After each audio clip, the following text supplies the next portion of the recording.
The coffee shop where Kira Foster worked had become insufferable, and not because of the customers or the early morning shifts. It was because every single person on her marketing team at Harrington and Associates seemed hell-bent on reminding her that she was the only one showing up to the annual gala without a +1. Again. "You know what they say about 3 years in a row," Janet from accounting had whispered loudly enough for half the break room to hear. "At some point, people start to wonder." Kira had smiled tightly and changed the subject, but the words stuck with her like gum on her shoe. She had worked too hard to climb from junior copywriter to senior marketing strategist in just 4 years to let office gossip define her. The problem was that her ex-boyfriend had worked at the same firm until last year, and everyone knew their messy breakup had involved him leaving her for someone in client relations. The pity glances had finally started to fade, but showing up alone to another gala would resurrect all of it. Which was why, on a rainy Tuesday afternoon, she found herself doing something completely insane. "Let me get this straight," her best friend Melissa said over the phone.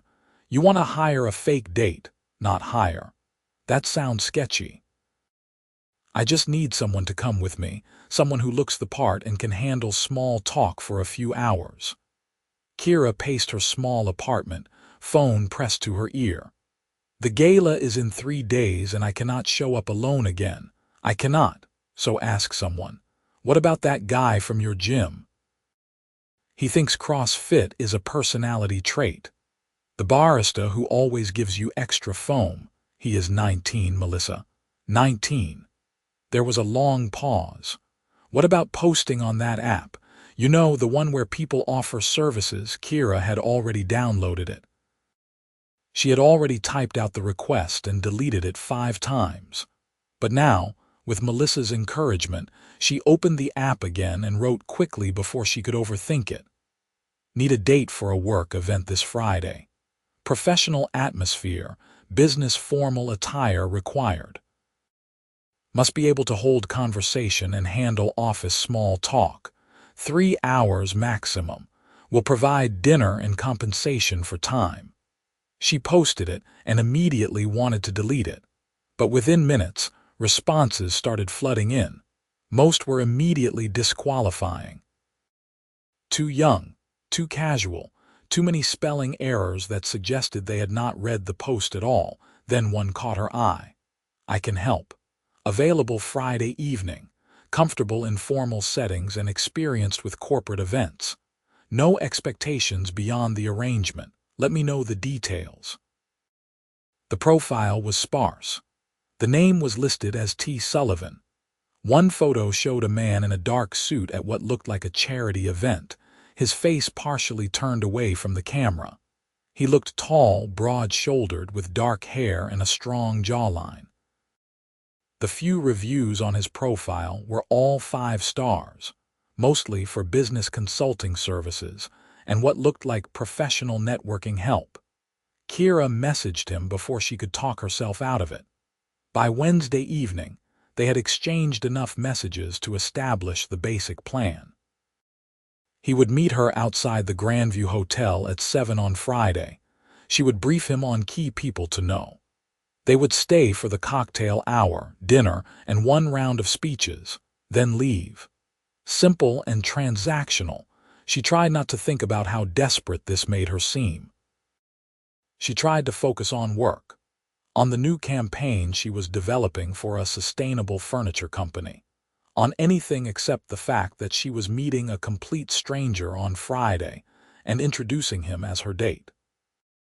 Friday arrived with the kind of perfect spring weather that made everything feel possible. Kira spent an hour getting ready, choosing a deep green dress that made her feel confident without trying too hard. Her dark blonde hair fell in loose waves past her shoulders, and she kept her makeup natural. Professional but pretty. Exactly the image she wanted. The Grandview Hotel glittered against the evening sky, all glass and modern architecture. Kira arrived 15 minutes early, her stomach in knots, clutching her small purse like a lifeline.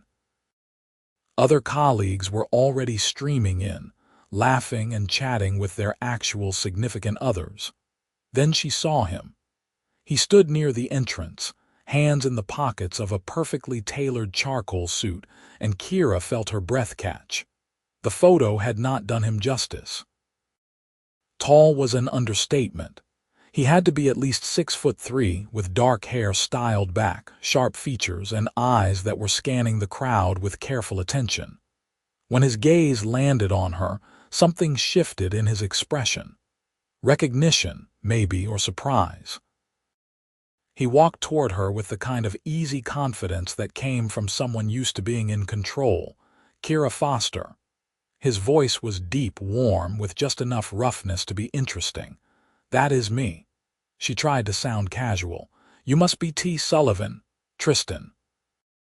He extended his hand and she shook it, noting the firm grip, the calluses that suggested he did more than push paper for a living. "You look beautiful. That should make this convincing." It was a practical compliment, but Kira felt her cheeks warm anyway. "Thank you. You clean up well yourself." "Shall we?" He offered his arm and Kira took it, feeling the solid muscle beneath the expensive fabric. As they walked into the hotel, she gave him the rundown in quick, quiet sentences. "My boss is Richard Harrington, gray hair, big personality. His wife is Susan, do not mention politics. Janet from accounting is the one with red glasses. She is the biggest gossip, so we need to be convincing around her. My ex, Derek, probably will not be here, but if he is, just follow my lead."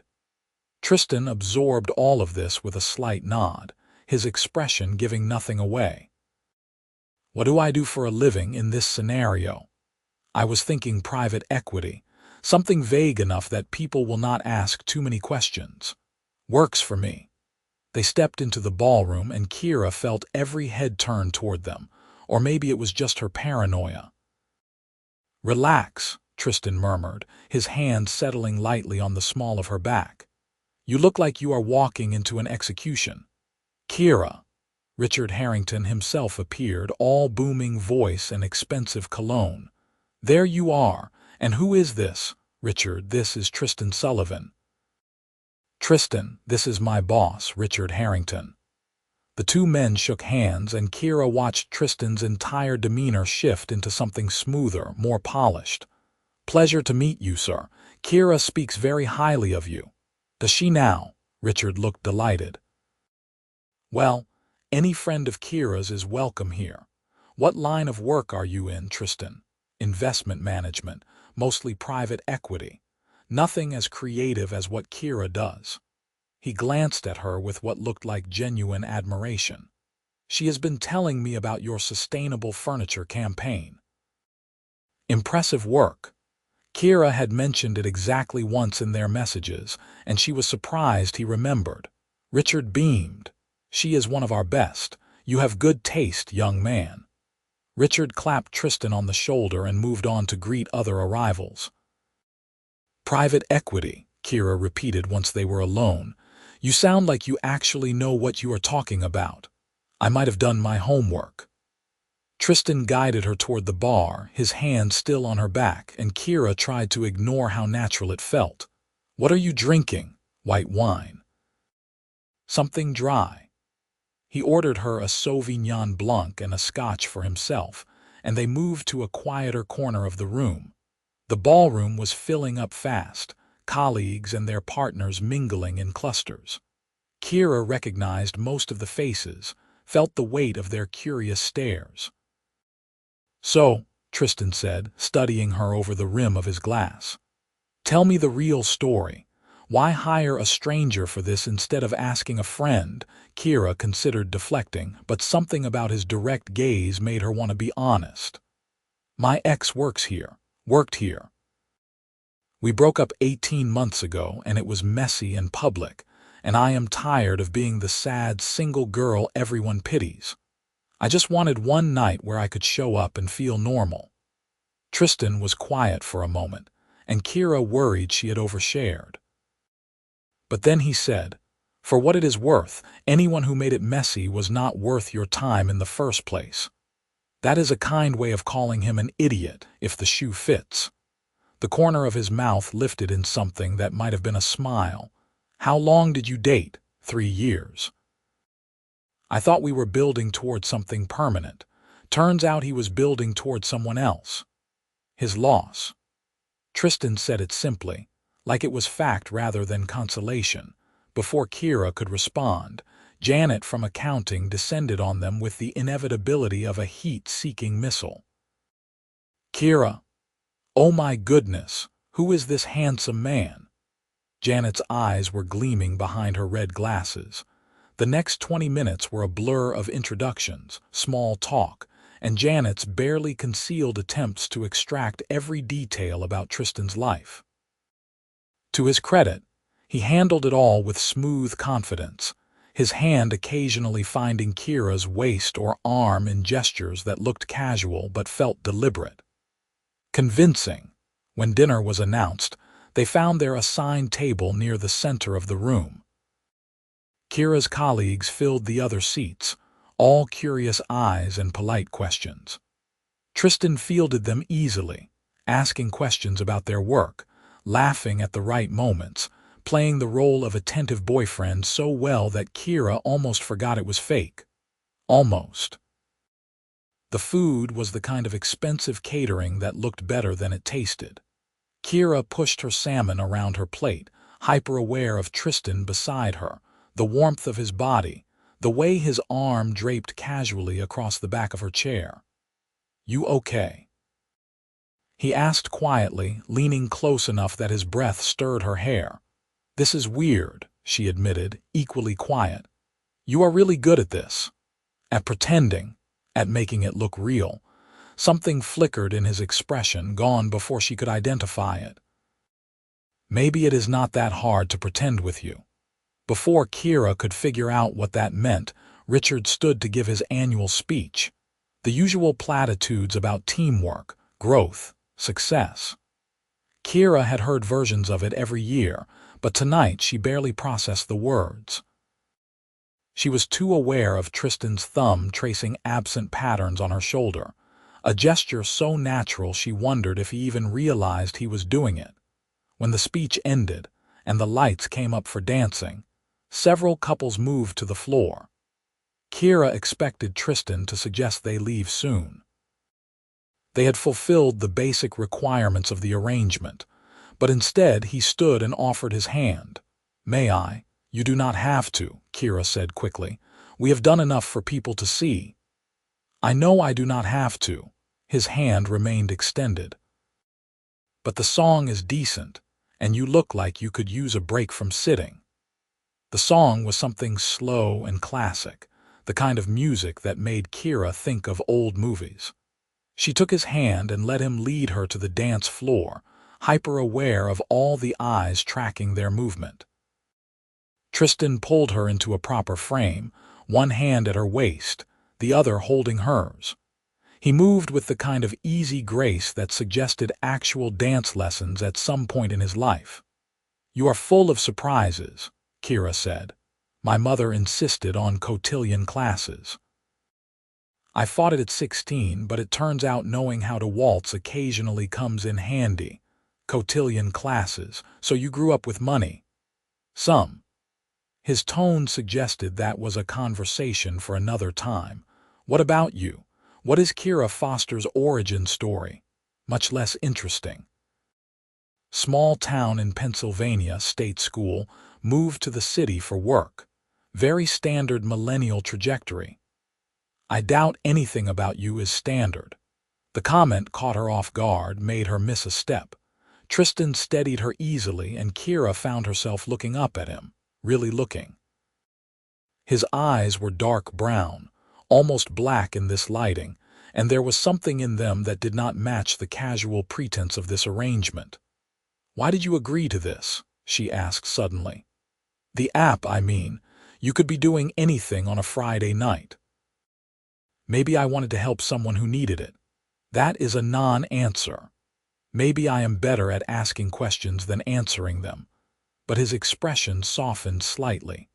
"The truth, I have been to 100 of these events for work, always alone, always focused on business. It sounded nice to show up with someone and just enjoy the evening, even if it is pretend." There was something lonely in that admission, something that resonated with Kira's own reasons for posting that request. Before she could respond, the song ended, and Richard appeared to claim Tristan for some conversation about investment opportunities. Kira found herself pulled into a circle of colleagues, all eager to know where she had been hiding this gorgeous, charming man. "He is perfect," her coworker Amy whispered. "Where did you meet him?" Kira had prepared for this question. "Through friends. It is still pretty new." "Well, do not let this one go. Trust me, men like that do not come around often." The rest of the evening passed in a blur of conversation and careful pretense. Tristan never strayed far, always returning to her side with a drink or a smile or some casual touch that sold the illusion. By the time they finally said their goodbyes and stepped out into the cool night air, Kira felt exhausted and exhilarated in equal measure. "Thank you," she said, turning to face him on the sidewalk. "You went above and beyond. Everyone bought it completely. Good." Tristan looked at her for a long moment, his expression unreadable. "Can I give you a ride home?" "You do not have to do that." "I know I do not have to, but I would like to." His car was parked in the hotel garage, and when they reached it, Kira nearly laughed. It was a sleek black Audi, the kind of car that cost more than she made in a year. "Investment management must be going well," she said lightly. "I do okay." Tristan held the passenger door open for her, and Kira slid into leather seats that probably cost more than her couch. The drive to her apartment was quiet, comfortable in a way that surprised her. Tristan did not push for conversation, just let music play softly from the sound system while the city lights streaked past. When they pulled up to her building, a modest 3-story walk-up in a decent neighborhood, Kira unbuckled her seatbelt but did not immediately get out. "I should ask how much I owe you," she said. "For tonight." "Nothing." "Tristan, we agreed on compensation. Consider it a favor." He shifted to face her, one arm draped over the steering wheel. "You needed help. I was free, and honestly I had a better time than I expected." "Me too," Kira admitted. "It felt normal. Good normal, I mean." "Would you want to do it again?" The question hung in the air between them. Kira's brain immediately supplied a dozen reasons to say no. This was transactional. He was a stranger. Getting attached to someone she hired for fake dates was a recipe for humiliation, but her mouth said, "What did you have in mind?" "Dinner. Tomorrow night. No work event, no pretense. Just two people getting to know each other. Like a real date. Exactly like a real date." Kira's heart was doing complicated things in her chest. "Why?" "Because I spent 3 hours tonight watching you charm everyone in that room, and I want to see what you are like when you are not performing for colleagues. Because you are beautiful and interesting, and I would kick myself if I did not at least ask." It was a good answer. Maybe too good.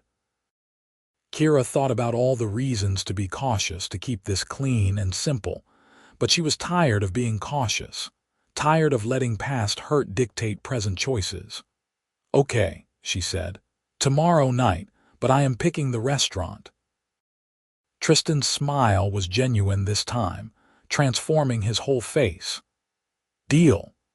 Kira gave him her number, the real one instead of the app message system, and got out of the car feeling like she had just made either the best or worst decision of the year. She watched his taillights disappear down the street before heading inside, her mind already spinning with what tomorrow might bring. The restaurant Kira chose was a small Italian place in her neighborhood, the kind of spot with checkered tablecloths and wine bottles lining the walls. Nothing fancy, nothing pretentious. She wanted to see if Tristan could exist outside the polished perfection of last night. He showed up in dark jeans and a fitted Henley, looking somehow even better than he had in the suit. More real, more accessible. "This place is great," he said, looking around with what seemed like genuine appreciation. "How did you find it?" "I live 2 blocks away. Their carbonara is life-changing." They ordered too much food and a bottle of red wine, and the conversation flowed easier than Kira expected.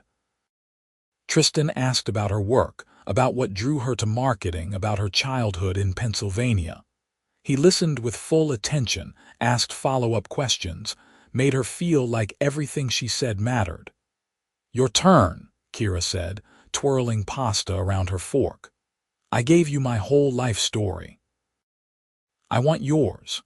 Tristan took a sip of wine, considering. "Boston born and raised. My father was in finance, my mother was a lawyer. Lots of pressure to follow in their footsteps. I did for a while. But I realized I hated working for other people, building their dreams instead of my own. So I left and started my own investment firm 5 years ago." "How old are you?" 32. "And you built a successful company in 5 years. That is impressive." "I had some advantages. Family connections, a trust fund that gave me starting capital. But I have worked my ass off to make it more than just a vanity project." There was something defensive in his tone, like he had had to justify his success before. Kira reached across the table and touched his hand briefly. "I believe you. I have seen how you carry yourself. That is not trust fund arrogance. That is earned confidence." Tristan looked at her with an intensity that made her pulse quicken. "You barely know me." "I know enough to recognize the difference." The conversation shifted to lighter topics. Movies they loved, embarrassing stories from their 20s, the weird quirks of living in the city. By the time they finished dinner, Kira felt like she had known Tristan for years instead of days. They walked back to her apartment slowly, neither seeming eager to end the evening. The spring air was perfect, carrying the smell of blooming trees and distant rain. "I have a confession," Tristan said as they reached her building.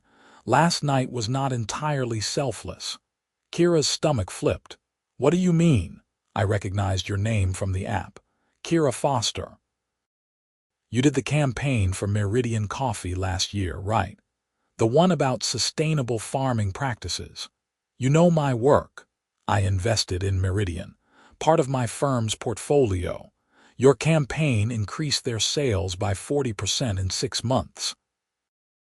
I remembered thinking whoever created it understood how to connect with people on a deeper level than just selling products." Kira did not know what to say.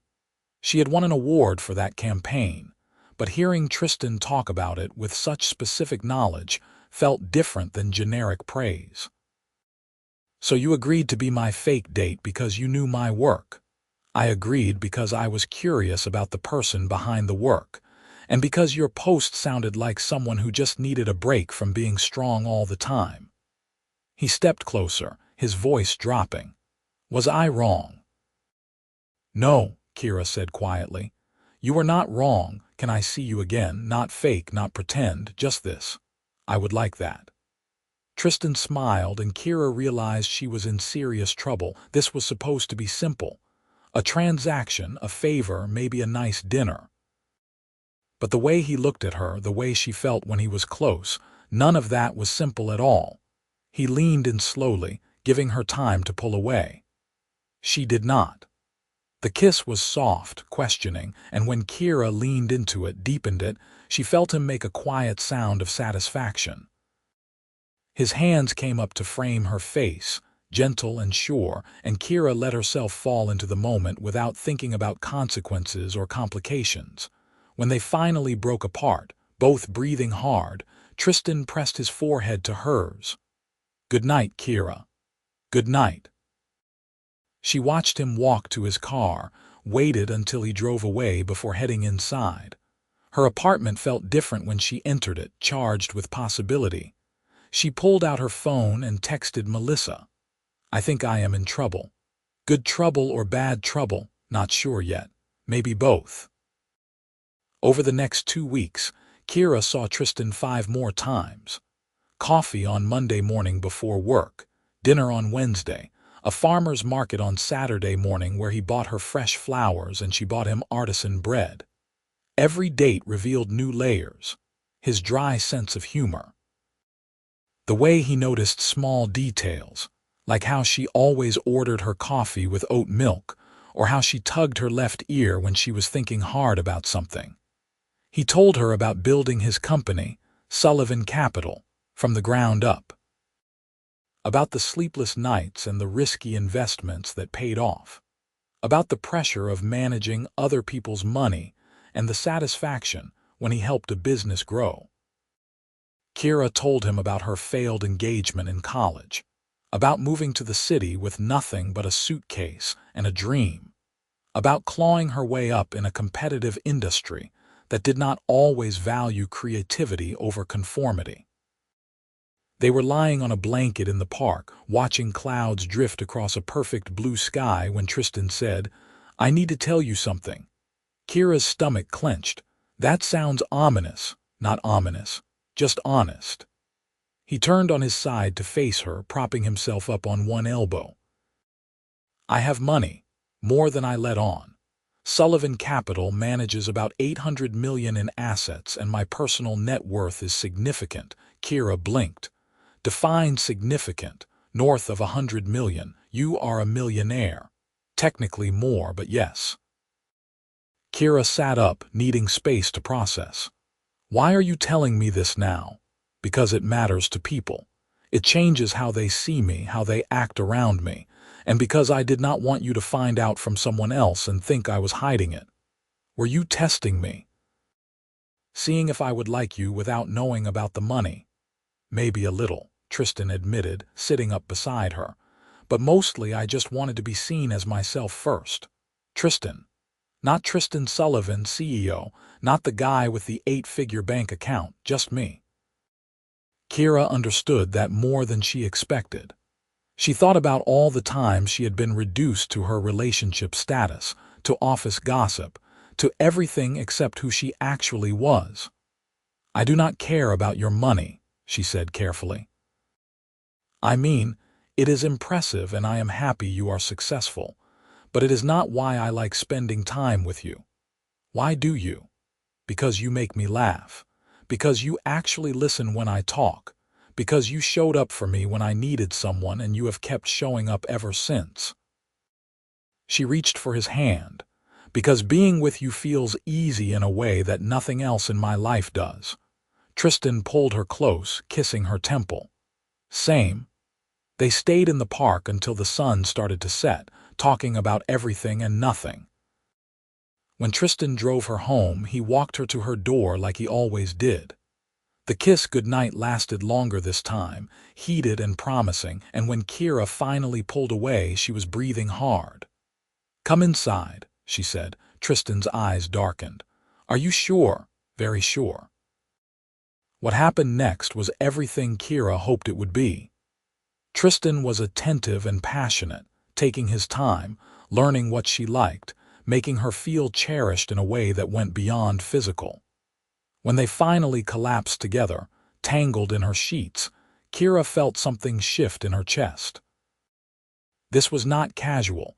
This was not temporary. This was falling in love. "Stay," she whispered against his shoulder. "I was not planning on leaving." The morning brought sunshine through her curtains and the smell of coffee from the kitchen. Kira found Tristan making breakfast, wearing his jeans from last night and nothing else, and she took a moment to appreciate the view. "You cook." "Eggs and toast are hardly cooking." He plated her breakfast with a smile. "But yes, I cook. My mother insisted on life skills, not just trust fund laziness." "Your mother sounds formidable." "She is. You will like her." The casual assumption that Kira would meet his mother sent a thrill through her. This was real. This was going somewhere. Work became more complicated after that. Not because of Tristan, but because Janet had apparently told everyone about Kira's mystery boyfriend, and now colleagues kept asking when they would see him again. Richard made pointed comments about bringing him to the next company happy hour. Amy wanted to set up a double date. "This is what I was trying to avoid," Kira told Tristan over the phone one evening. "Everyone being in my business. So let them be in your business, or we can tell them the truth." "Which truth?" "That I hired you off an app and then accidentally fell for you." "When you say it like that, it sounds bad. It sounds insane. It sounds like a good story." She could hear the smile in his voice. "Come to my place this weekend, I want to cook for you." Tristan's apartment was in one of those buildings with doormen and marble lobbies, the kind of place Kira had only seen in magazines. The penthouse elevator required a key, which should have prepared her for what she found when the doors opened. It did not. The space was stunning. Floor-to-ceiling windows overlooking the city, modern furniture that somehow looked comfortable instead of sterile, art on the walls that might be original. It was the home of someone with money and taste, and Kira felt briefly out of her depth. "Stop overthinking," Tristan said, taking her coat. "It is just a place. Just a place that probably costs more than I will make in my entire life. Okay, but it has really terrible water pressure in the guest bathroom and the upstairs neighbor plays piano at 6 in the morning, so it is not perfect." Kira laughed despite herself. Tristan led her to the kitchen, which was all professional-grade appliances and granite countertops, and poured her a glass of wine while he worked on dinner. "I want to ask you something," he said, his back to her as he chopped vegetables. "And I do not want you to feel pressured to say yes. That is a concerning preamble. Sullivan Capital is sponsoring a charity gala in 2 weeks. It is a big deal, lots of press, lots of investors and clients. I have to go, obviously, and I want you there with me, as your date, as my girlfriend." He turned to face her, his expression serious. "If that is what you want to be. I know we have only known each other for a few weeks, but I am all in here, Kira. I want to stop pretending this is casual and just admit that I am falling in love with you." Kira set down her wine glass carefully, afraid she might drop it. "You are falling in love with me. I fell already. I am just admitting it now." She crossed the kitchen in 3 steps and kissed him hard, pouring everything she felt into it. When she pulled back, she said, "I am all in too, and yes, I will go to your gala as your actual girlfriend." The next 2 weeks were a blur of work and stolen moments with Tristan. He brought her lunch at the office, surprising her colleagues and making Janet practically faint with excitement. Kira met some of his friends, a group of entrepreneurs and investors who welcomed her warmly and treated Tristan with the kind of ribbing that spoke to deep affection. She bought a new dress for the gala, something elegant and sophisticated that made her feel like she belonged in Tristan's world. When the night arrived, she felt calmer than she had at the work event. This was not pretense. This was real. The gala was held at a historic hotel downtown, the kind with crystal chandeliers and champagne fountains. Tristan looked devastating in his tuxedo, and the way he looked at Kira when he picked her up made her feel like the most beautiful woman alive. "Ready?" he asked. "With you? Always." The event was overwhelming in its scale. Hundreds of people in evening wear, photographers snapping pictures, a live orchestra playing. Tristan kept Kira close, introducing her to clients and investors and board members, and she noticed how he always included her in conversations, valued her opinions, made her feel like an equal partner rather than arm candy. "You are good at this," she told him during a quiet moment. "At what?" "Making everyone feel important. It is a gift. I learned from watching you at your work event. You did the same thing."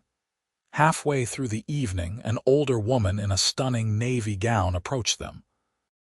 She had Tristan's eyes and his confident bearing, and Kira knew before the introduction who she was. "Mother," Tristan said, kissing her cheek. "This is Kira Foster. Kira, this is my mother, Patricia Sullivan. Mrs. Sullivan, it is wonderful to meet you. Kira shook her hand, trying not to be intimidated.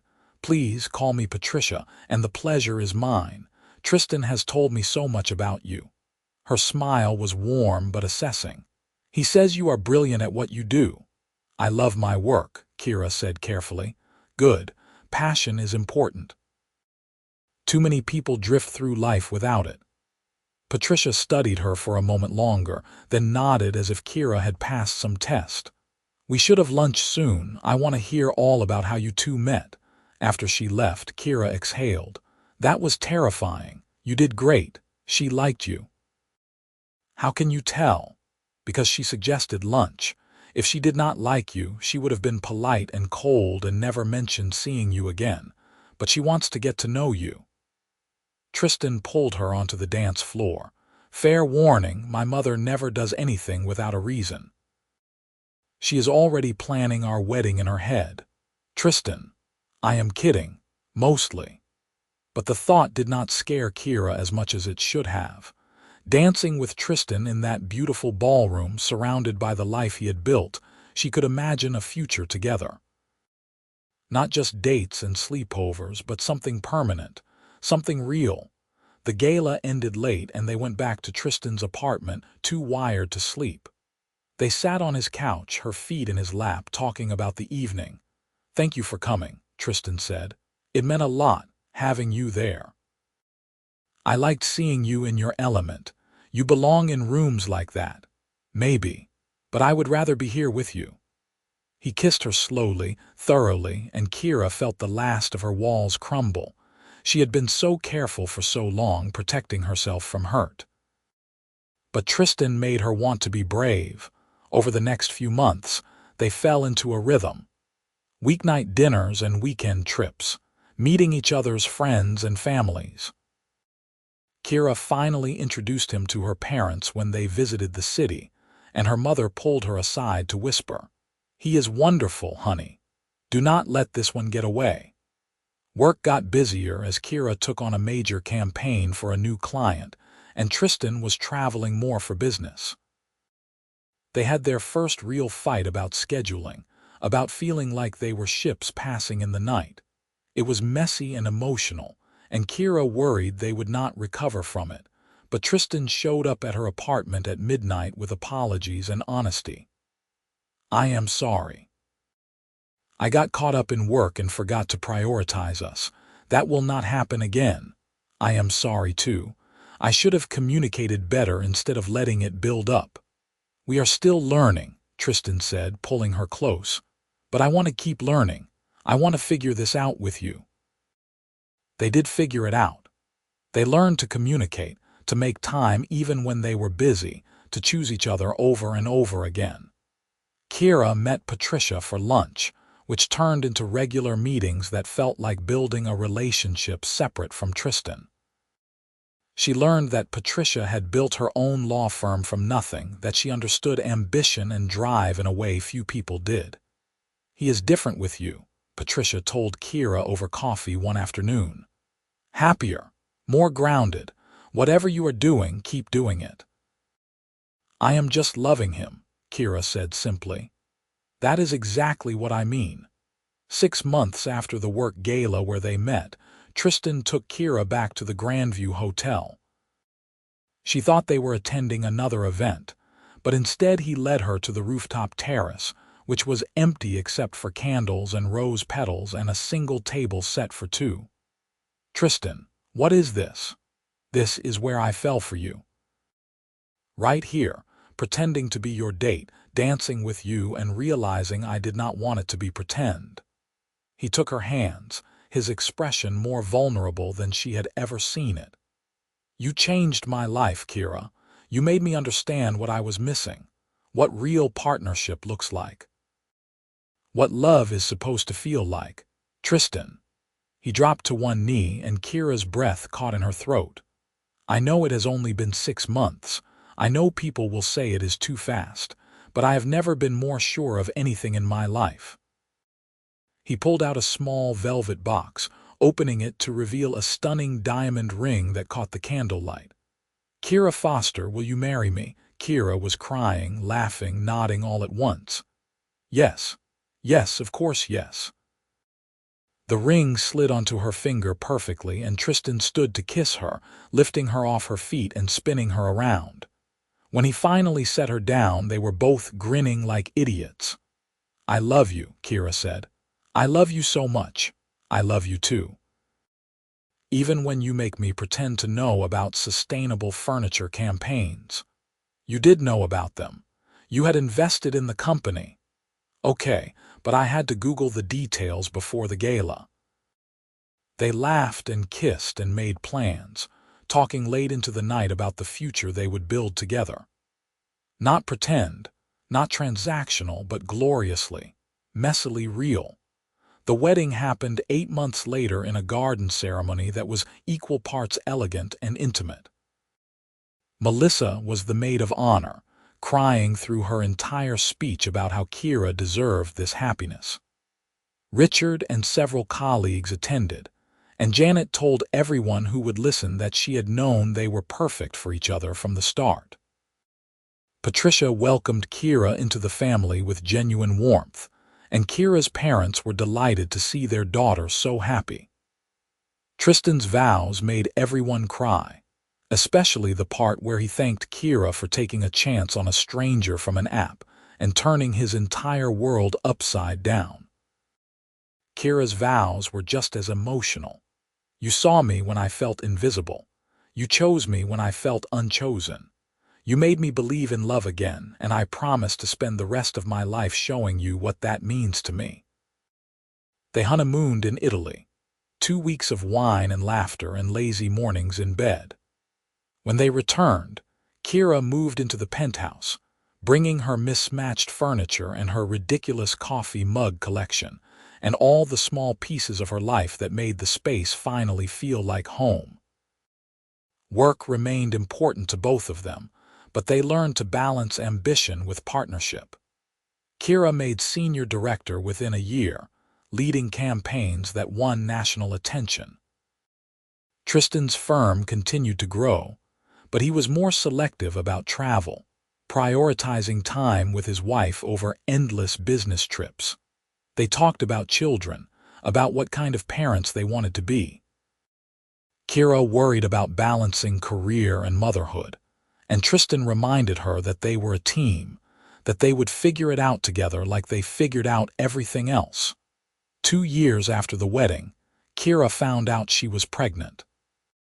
She told Tristan over breakfast, watching his face transform from confusion to understanding to pure joy in the span of seconds. We are having a baby. We are having a baby. He picked her up and spun her around, both of them laughing and crying and planning. They turned the spare bedroom into a nursery, painting it soft yellow and filling it with books and toys, and all the love they had to give. Their daughter was born on a spring morning, tiny and perfect and screaming with impressive lung power. They named her Sarah, after Tristan's grandmother, and she had Kira's blonde hair and Tristan's dark eyes. Holding her for the first time, exhausted and overwhelmed and happier than she ever thought possible, Kira looked at Tristan and said, "I cannot believe this started with a fake date. Best decision I ever made, agreeing to that request. Best decision I ever made, posting it. We should probably leave that part out when she asks how we met. Agreed, we will go with the sanitized version." But Kira never forgot the truth of it. How sometimes the bravest thing you can do is ask for help.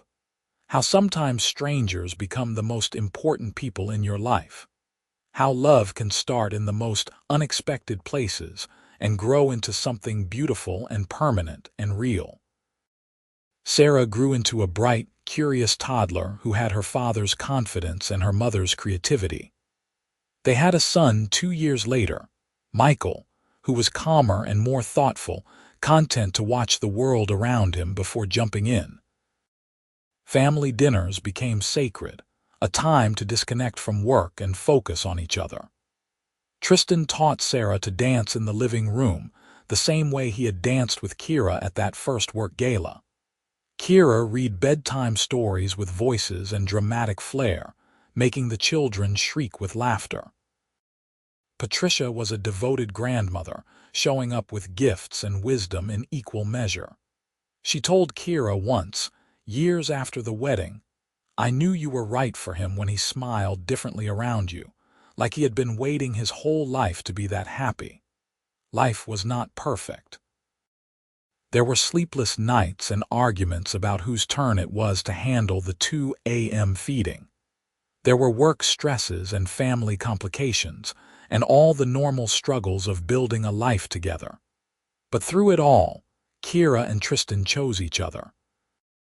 They chose communication over silence, honesty over resentment, love over pride. On their 5th anniversary, they went back to the Grandview Hotel, leaving the children with Patricia for the night. They danced in the same ballroom where they first pretended to be a couple, where Kira had been so nervous and Tristan had been so smooth. "You ever regret it?" Kira asked, her head on his shoulder. "Taking a chance on a woman who needed a fake date?" "Never. Not for a single second. Even when I am cranky about sleep deprivation. Even then. Even when I eat all the good snacks and leave you with the healthy ones. That one is harder to defend, but yes." She laughed and kissed him, tasting champagne and promises kept. Around them, other couples danced, some young and new, some weathered by time. Kira wondered how many of their stories were as unexpected as hers and Tristan's.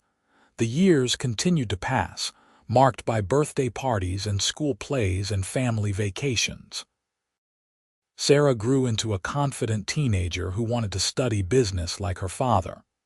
Michael discovered a passion for art and spent hours sketching in notebooks. Kira eventually started her own marketing consultancy, taking the leap Tristan had taken years before. It was terrifying and exhilarating, and Tristan supported her through every doubt and victory. "You are braver than you think," he told her during those early uncertain days. "You always have been."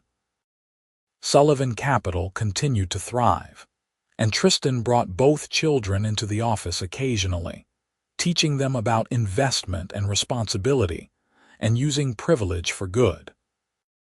He established a scholarship fund for first-generation college students, something Kira had inspired with her own story. They bought a house in the suburbs, keeping the penthouse as a city escape. The house had a big backyard and space for everyone, and Kira planted a garden that she tended with surprising dedication. "Who are you and what have you done with my wife?" Tristan teased, finding her covered in dirt and thoroughly happy. "I contain multitudes." "You really do." On quiet evenings, after the children were in bed and the house was finally still, they would sit on the back porch with wine and conversation. They talked about everything, from business strategies to parenting challenges to dreams they still wanted to chase. "Do you ever think about how differently things could have gone?" Kira asked one such evening. "If I had not posted that request, if you had not responded, if we had not taken any of the chances we took?" "All the time," Tristan admitted. "And then I am grateful we did." "Me too." They watched the sun set, fingers intertwined, comfortable in the silence that came from knowing someone completely. This was what Kira had been searching for all those years ago when she posted that desperate request for a fake date. Not perfection, but partnership. Not someone to complete her, but someone to complement her. Not a fairy tale, but something better and more real. 20 years after that first gala, they renewed their vows in the same garden where they got married. Sarah and Michael stood beside them as witnesses, along with grandchildren who had not existed in those early days. Patricia was there, older but no less sharp, dabbing her eyes with a handkerchief. "I promise to keep choosing you," Kira said, looking at Tristan with eyes that still held wonder. "Every day, in every way, for as long as we both live." "I promise to keep being worthy of that choice," Tristan responded. To keep making you laugh, to keep supporting your dreams, to keep dancing with you in ballrooms and living rooms and anywhere else you will have me." They kissed while everyone cheered, and Kira felt the same flutter in her stomach that she had felt all those years ago when a handsome stranger had offered his arm and changed her life forever. The party lasted late into the evening, filled with stories and laughter and the kind of joy that comes from a life well lived. When the last guests finally left and they stood alone in the garden where it all began, Tristan pulled Kira close. "Thank you," he said softly. "For what?" "For being brave enough to ask for help, for giving a stranger a chance, for building this extraordinary life with me. Thank you for seeing me, for choosing me, for loving me so well that I never doubted." They stood together under the stars, two people who had started as strangers and become each other's home. The pretend date had become real, and the real had become everything Kira never knew she was searching for. Love, partnership, family, joy. All of it started with a simple request and a man who answered it. And in the end, that was the best story she could have ever written.